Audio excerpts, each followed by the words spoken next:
You're listening to Law Biz News with Glenn Duker, Melbourne's very own legal podcast for business and property owners who want real-world advice to real-world issues. lawbiznews.com.au, the jargon-free legal podcast brought to you by PCL Lawyers.com.au.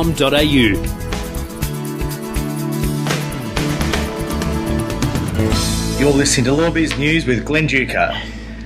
Good to be with you today. Today we're going to talk about franchising and some of the pitfalls that potential franchisees can find themselves in if they're not properly advised from the start. Very good. My name's Wes Ward. I'll be with Glenn today to help enhance this discussion and extract as much value out of this conversation for you, the listener, on today's topic of franchising. My name's Wes Ward. So, Glenn, tell me a little bit about your practice to start with before we start talking about the topic of franchising and why it's so important for both the franchisor and maybe even the franchisee. Sure, Wes. Yeah, look, I've been a lawyer for about 20 years and have a broad range of experience in commercial and property matters, as well as franchising. I act for a number of franchisees, and we particularly see a lot of franchise problems that come up. And quite often franchisees come to me and they say, I have a problem with my franchisor. And we have to resolve those issues in some way. I also see franchisees prior to them entering into the franchise arrangement, which is a very good thing to do. Mm-hmm. So it's my understanding that Australia is one of the highest per capita franchisor nations going around in the developed world. So it means that there's a lot of Aussie business people looking for systems and processes. And what is a potential franchisee really buying? Are these some of the questions that you've got to look at? Or what are the pitfalls that you commonly see when people are considering buying into a franchise?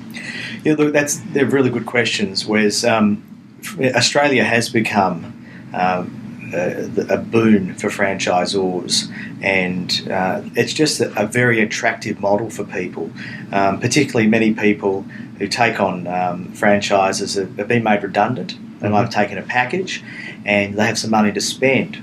A franchise model can be very positive for them in that there's a system which is hopefully proven and successful and packaged in a way which will be useful to the franchisee. So yes, they've become very attractive. And also people wanting to be entrepreneurs but perhaps lacking the experience or even the drive to start from scratch themselves. So there are certainly advantages in paying a fee for a system. But the point is it's got to be a good system.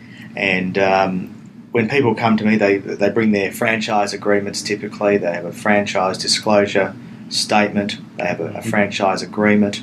There might be a lease of premises or a license of some space in some premises. And there needs to be some detailed advice as to what the franchise is getting into, because you see with a franchise, it's like a marriage. And when you get married, it's a commitment. And it's not easy to get a divorce sometimes, especially after you've paid several $1,000s. And franchisors are not in the habit of easily letting franchisees out of franchise arrangements if it doesn't work. There can be penalties, there can be huge financial exposure for a franchisee. Right. So by getting in early and understanding before you sign exactly what you're getting into, there's just tremendous advantage. And if nothing else, at least you're going in eyes wide open. Well, the thing is, you mentioned on systems. People typically buy systems out of this. What sort of systems are we talking? Are we talking just the deliverables of a service provision, or are we talking about the marketing systems that they might get some sort of marketing benefit by joining this group? What sort of systems typically would someone potentially buy into? Yeah, look, typically you'll get a system which includes a business model. So there'll be a manual on how to run the business. For example, if it was a a car-based business. Well, McDonald's is a classic example, isn't it? They're very process-driven, aren't they? The manuals are legitimary by all accounts. Well, they're the best in the world. They're regarded as being the best in the world, simply because they're the most experienced. And you look at their model, and every little thing they do has been tried and tested over several thousand So is experience a key factor to look for when assessing a franchise opportunity? Absolutely. Yeah. Look, there can be advantages in dealing with a new franchisor, because there can be ground floor opportunities where you might buy the franchise for a lesser fee than what someone would be paying at franchise number 50, for instance. That's almost inevitable. Yeah. But there can be risk, because it's the model as a franchise model is as yet unproven. But if you're going to a franchisor who has 10, 50, 100 plus franchises, you would expect, and you should expect, that the model that you're buying is going to be a turnkey package. And while a franchise is not in itself a license to print money, because you're still required to commit to running your business, you should be able to hit the ground running, open the doors as if that business has been around for several years. But that's the business model or structure side of it. But then there's the marketing side, which you've raised, which is a really good question, because for many business owners, marketing is a real issue and just a very vexing issue. And part of a good franchise will include a very good marketing system. Some franchisors will provide leads to their franchisees through a central number, but you want to make sure that franchisor has a very determined marketing system, and that the marketing dollars that you will be paying to the franchisor invested in things that are not just brand recognition type advertising as a rule. You want something that's going to be specific to your area, particularly when you're starting out. You want local internet advertising. You want, but what you don't want is probably television advertising. Yeah. You're not paying that money so the franchisor can sell more franchises. You're paying that money so you can get clients to generate new business. Got it in one. So these are the types of things I would look for when advising a franchisee at the start. What's a typical watch out there? How can you sort of... You spend 10% of your annual licensing or whatever that goes into the pool for marketing, something like that. Yes, they do go with a TV campaign as opposed to a more, let's say, direct response sort of approach rather than brand awareness.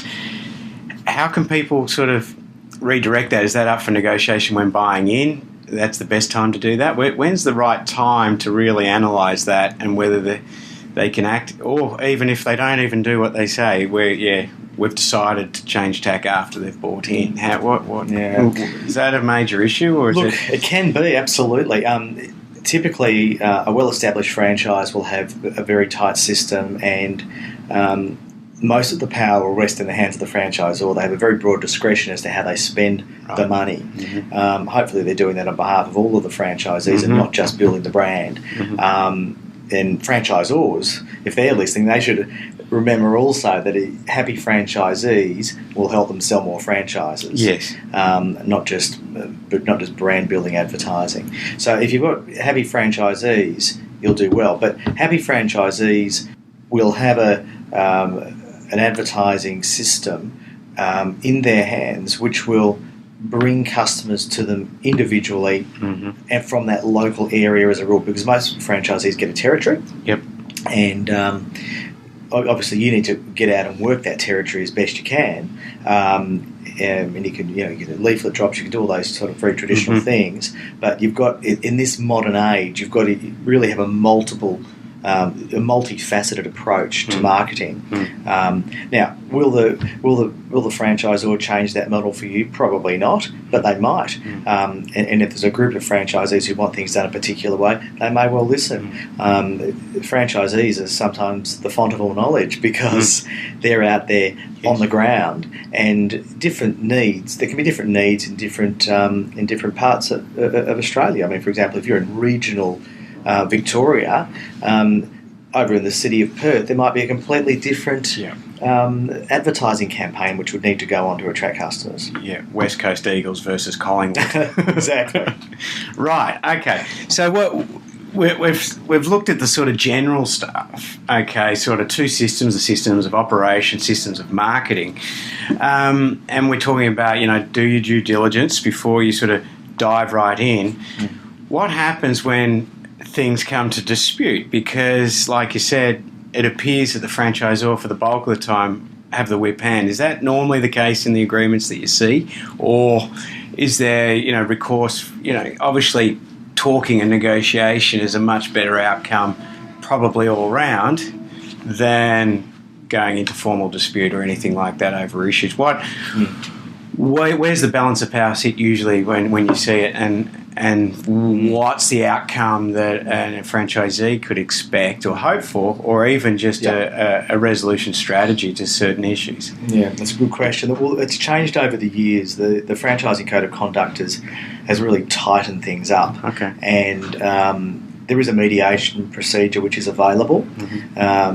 And provided the parties are both willing to come to the table to make it worthwhile, that can be a benefit. There's an in good faith sort of aspect to that. Absolutely.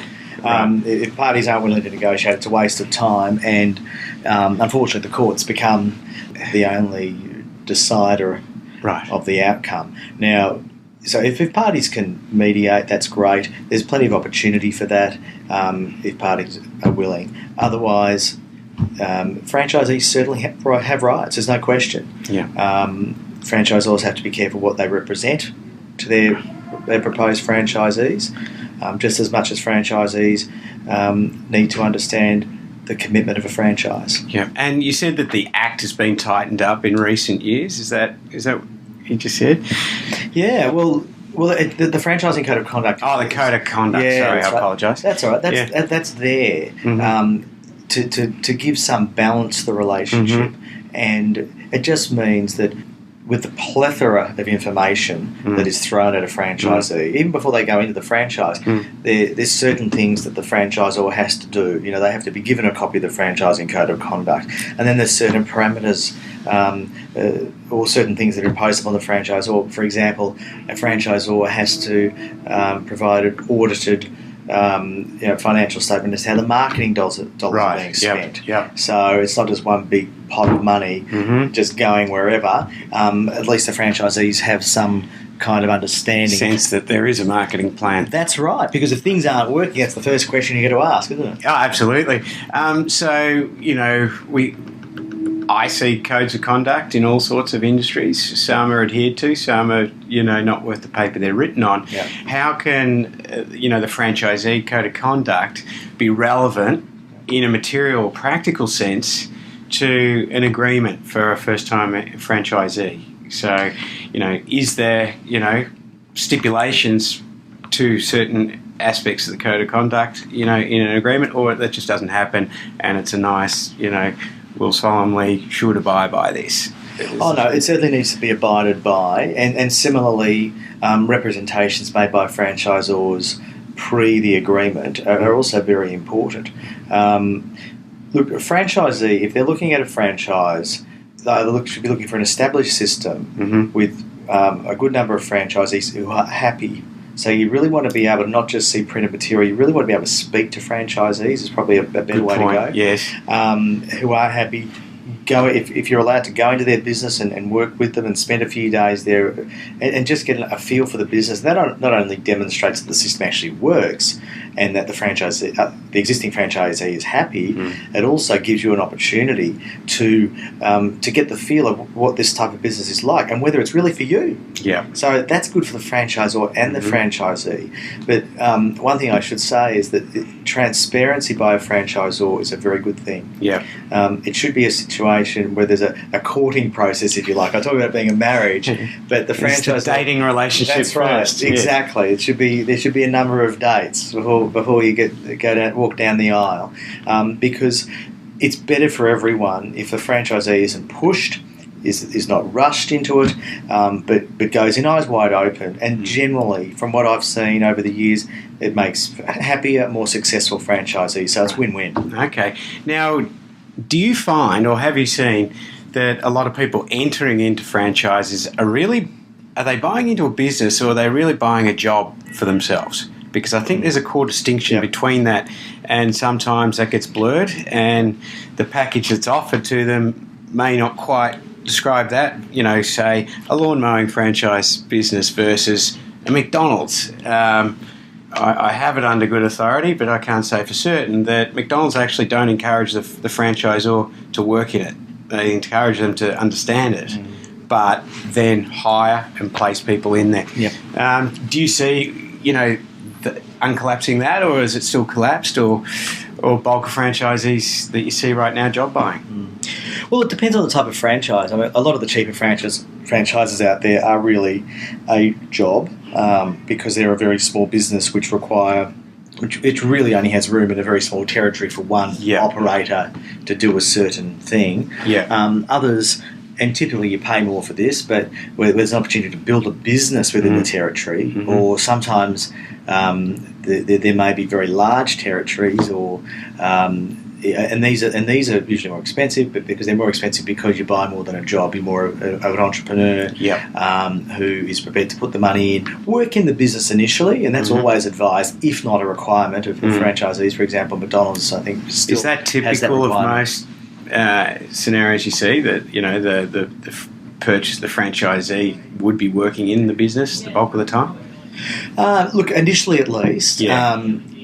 If you can build your business up to the point where you're so busy that you can replace yourself, isn't that the perfect That's business? the goal of every business, Absolutely. Isn't it? And the dream of sitting on the beach and sipping a drink and having a nice time, although it's probably not very real, and really you only ever get the most out of your business if you're in there driving it yourself. So as a franchisee, what you're buying is a package. You're buying experience. But you're also buying, another thing you're buying is group support. Which is a huge thing because I think that's very underrated, actually, that mentor role, and also the community of other franchisees potentially, what their growing pains look like. That's right. Yeah, look, business as a sole trader, there's so many sole traders in Australia. Yes. And as a sole trader, you talk to them all, and they all find it hard. They're trying to juggle the marketing. They're trying to juggle doing the work. They're trying to juggle dealing with their tax. They're trying to do it all, do the books, the invoicing, the collecting, and so on and so on. So what this franchise model does is take some of those responsibilities away. A good franchise model will deal with most of the marketing, or at least a fair portion of it. And there should be enough marketing coming in, you would hope, to at least give you a very good kickstart. And you should inherit a good accounting system straight away. And this is what you're paying for. And obviously you've got all your signage done, you've got your letterheads done, you've got your business cards done. You can leverage off the brand of the franchise to say, well, I'm from so and so, and when people immediately recognise that brand, of course, there's huge value in that because people have associated it with success, and they're going to do a good job, and they've got a reputation they want to protect, and so on. Do you find, or have seen any instances where the franchisees are probably more savvy in marketing than the actual franchisor? And I'm thinking more in digital now, where you've got brands like, trademark brands, they're restricting potential activities, say on social media, or even search engine optimization, or just web work. I'm sure there would be cases where a particular franchisee is much more savvy in an element of marketing and is good at it, and it's probably sort of a little bit like the tail trying to wag the dog, so to speak. Pretty much, absolutely. That's a terrific question, actually. It's a very current question. Look, franchisors control these things, you're right, and they want to control it. It's not always the best thing for the franchisee. Look, if the franchisor is, for example, with internet marketing, if they're doing an exceptional job at that, fantastic. There's not much more that needs to be done. But if they're doing a half-baked job, and let's face it, to be successful online, you need resource to apply, considerable resources to get it done. And one thing, it's not a one-trick pony, as we know. That's it. So you go. So if you're a new franchisee, you might want to just ask the franchisee what entitlements you have to do your own, for example, online marketing, and you might even provoke their thinking, give them some good ideas. But you certainly want to be able to have some flexibility to, at least in your local area, to do some marketing in that way, some digital type marketing. The problem is, of course, from a franchisor's point of view, is digital's worldwide. And controlling the message is That's difficult, right. isn't it? So there needs to be some balance, but and this is perhaps why when you're looking at a franchise system, you need to understand what you're going into, and even cash flow in advance. That's another thing I'm seeing some really smart franchisees doing at the moment, just potential franchisees, and if they're going to be financed, they'll need that anyway usually. But these cash flow projections can be very helpful in making you drill down as to and assess how successful your business might be over the next 1, 2, 3 years, in trying to give you some realistic expectations. Because what I do see is new franchisees coming in, they say, oh yes, they love the business and it's great, and they've got all the glossy brochures, and that's all well and good, but there's a reality from day one. Once those agreements are signed, it's all up to you. It's all up to you, and the franchisor will say, well, you need to get out and market your business as well, which you do. So you've got to think about your location, for instance. That's a huge one. I mean, if you're going to be some businesses, of course, are mobile, but for businesses that are going to require premises, you've got to ask the question: are you going to lease the premises, or is the franchisor going to control those premises? In other words, the franchisor holds the lease, and they give you a premises license agreement back to you, and gives you most of the same rights, but you're not the lessee. The franchisor actually has the... Is this a potential sticking point that people are sometimes ignorant of the implications of this? Look, it just makes it easier, really, for a franchisor to own the premises, which is really where most of the goodwill will be built up over several years, in the event that the franchisee departs. Now, and that's different to being assigning your franchise, because we can talk about that in a minute. But it just means that if the franchisee ends up being no good and has to go, the franchisor can put someone else straight back in there. But of course, the downside of that, it seems a little unfair, doesn't it? Because here you are, the franchisee, you may have even found the site, you've built up all the goodwill over a period of time, and if you go, or your franchise ends and you don't renew it, or can't afford to renew it and have to go, well, guess what? The franchisor's got that site, and they can resell that franchise to someone else. They've effectively taken over the goodwill. Taken over the goodwill for nothing. But so this is why, which brings us to another issue, and that is assigning your franchise and setting your franchise up right from the start by making sure you've got the longest possible franchise initial term possible. So you pay. So what does assign mean? Assigning to whom or to what? Oh, okay, assigning is when you sell your business. Really. Okay. So you, it's like assigning a property that you've leased. You bought your franchise and you built it up perhaps over 5 or 6 years, and it's making a good profit, and you decide you want to sell it. So you'll assign that franchise subject to the franchisor's consent, which can't be unreasonably withheld, to the new owner, and the premises, if there's premises, will go with that. Also, all the rights go, and they just stand in your shoes and take over. You take your profit from selling the franchise. The new franchisee comes in, who's more than happy to walk into potentially a turnkey business, and this is when, as a franchisee, it can be extremely profitable, because you built up the business from scratch. You're very good at doing that. You've now got a very saleable asset. A business in momentum. That's it. And this is when you talk about turnkey before. That's business in a box. This is business in a box. And this is when you have your turnkey buyers come in who are not wanting to be the guy on the ground setting it up from scratch. They just want to come in, have the staff running the business with a manager in there, and they're investors effectively. So this is where a franchisee can actually make a lot of money, because the brand, of course, has an attraction. But when a branded franchise is doing exceptionally well, that can be very valuable and can potentially sell for many times earnings. Right, and so that leads me to my next question, and probably my last one as well, is that should people be looking at the exit at the time they're assessing the opportunity? What's their time horizon? We look at cash flows, how are they going to build up, what activities can they do outside of the agreement to actually, speed up or facilitate the growth of that particular franchise. What do they need to look at, from an exit point of view before they've even started? Sure. Well, it's always best to begin with the end in mind, isn't it? If you can. But when people are thinking about buying a job, yep, they're not really thinking about the exit. Yeah, well, that's right. That's right.